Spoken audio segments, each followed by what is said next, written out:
Jesus and modern life, what he would say today. You're scrolling through your phone at 2 a.m., comparing your life to the highlight reels on social media, feeling more disconnected than ever despite being more connected than any generation in history. What would Jesus say about this moment? What would the man who spoke about peace, love, and authentic living have to say about our anxiety-driven, technology-saturated, always-on culture? Today, we're going to explore what Jesus might say about the challenges we face in modern life. Not through speculation, but by looking at the timeless principles he taught and seeing how they apply to our contemporary struggles. We live in what many call the age of anxiety. Mental health issues are at an all-time high. We have more conveniences than ever before, yet stress levels continue to climb. Jesus spoke directly to this human condition over 2,000 years ago when he said, "Therefore do not worry about tomorrow, for tomorrow will worry about itself.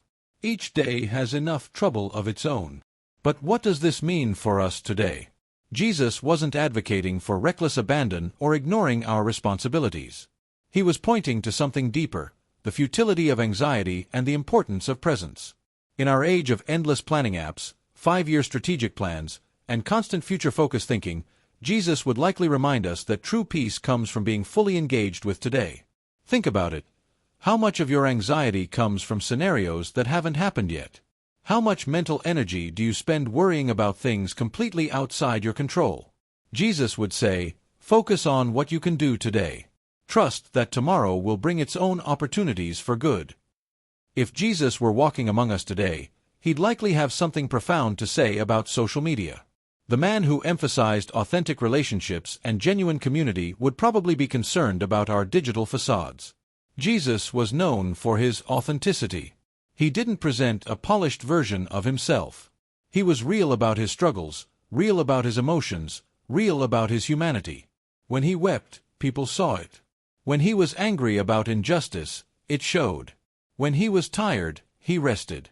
Contrast this with our carefully curated online personas. We post our best moments, our perfect meals, our highlight reels. We present versions of ourselves that often don't match our inner reality. Jesus would likely say, "Why do you strain to present a perfect image when your imperfections are what make you human and relatable?" He might remind us that true connection happens when we're vulnerable, when we share our struggles as well as our victories. If Jesus were alive today, he'd be deeply concerned about our constant exposure to negative news.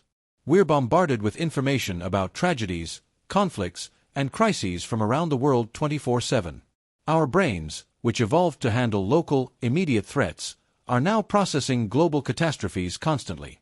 Jesus often spoke about peace, not just as an absence of conflict, but as a deep inner tranquility. He'd likely say, "You're carrying the weight of the entire world's suffering in your pocket. No human mind was designed to process this much pain. You need boundaries." He might encourage us to stay informed but not overwhelmed. To care about global issues but not let them consume us.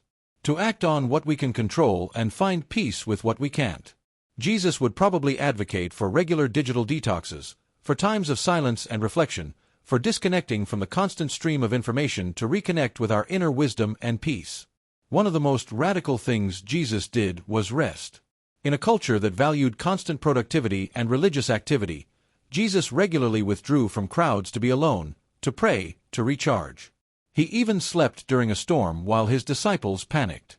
In our hustle culture, where being busy is worn as a badge of honor, Jesus would likely have strong words. He'd probably say, "You've made busyness your idol. You've confused activity with productivity, and productivity with worth. But I tell you, your worth isn't determined by your output." He might point out that many of us are so busy doing things that we've forgotten how to simply be. We're human beings, not human doings. Rest isn't laziness, it's necessary for mental, physical, and spiritual health. Jesus would likely advocate for Sabbath rest, not necessarily tied to a specific day, but the principle of regular, intentional rest. Time to reflect, to recharge, to connect with what truly matters. Jesus lived in a culture quick to judge and condemn. Sound familiar? He consistently challenged this tendency, most famously saying, "Let he who is without sin cast the first stone." In our age of cancel culture and social media pile-ons, Jesus would likely have much to say about our tendency to destroy people over their mistakes. He'd probably remind us that we've all made errors in judgment, we've all said things we regret, we've all fallen short of our own standards. This doesn't mean excusing harmful behavior or avoiding accountability. Jesus was clear about right and wrong. But he also believed in redemption. Jesus would likely say, "You've been told that happiness is the goal, that comfort is the prize, that success is the measure.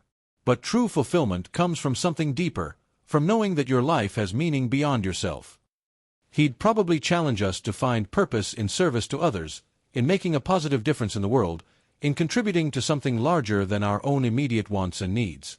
If Jesus were speaking to us today, his core message would likely be the same as it was 2,000 years ago. Love God, love your neighbor, love yourself.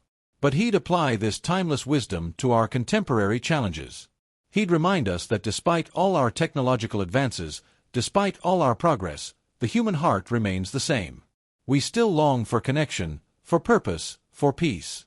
We still struggle with fear, with selfishness, with the gap between who we are and who we want to be. But he'd also remind us that these struggles don't have to define us. That there's hope for change, for growth, for transformation. That no matter how far we've fallen short, there's always a path back to what matters most. In our age of complexity, Jesus would likely call us back to simplicity. In our age of noise, he'd call us to silence. In our age of division, he'd call us to unity. In our age of despair, he'd call us to hope. The question isn't really what Jesus would say to our modern world. The question is, are we ready to listen? Are we willing to let his timeless wisdom challenge our contemporary assumptions? Are we open to the possibility that the answers we're looking for aren't found in the next app, the next purchase, or the next achievement, but in the same principles that have guided human flourishing for millennia? The choice, as always, is ours. Before you go, I want to challenge you to do something. Take a moment right now, yes, right now, and think about one area of your modern life that feels overwhelming, stressful, or disconnected from what truly matters. Maybe it's your relationship with social media, maybe it's your work-life balance, or maybe it's how you're treating the people closest to you. Now ask yourself, what would love look like in this situation? What would genuine care and compassion look like? That's your starting point. If this video resonated with you, I'd love for you to hit that like button. It really helps spread these important conversations to more people who might need to hear them. And if you're not already subscribed, make sure to subscribe and ring that notification bell because we dive deep into topics like this every week. But more importantly, I want to hear from you. What do you think Jesus would say about the specific challenges you're facing in your life today? How might his teachings apply to your circumstances? Drop a comment below and let's start a real conversation. Sometimes the most profound insights come from our community discussions. And here's something I want you to try this week. Pick one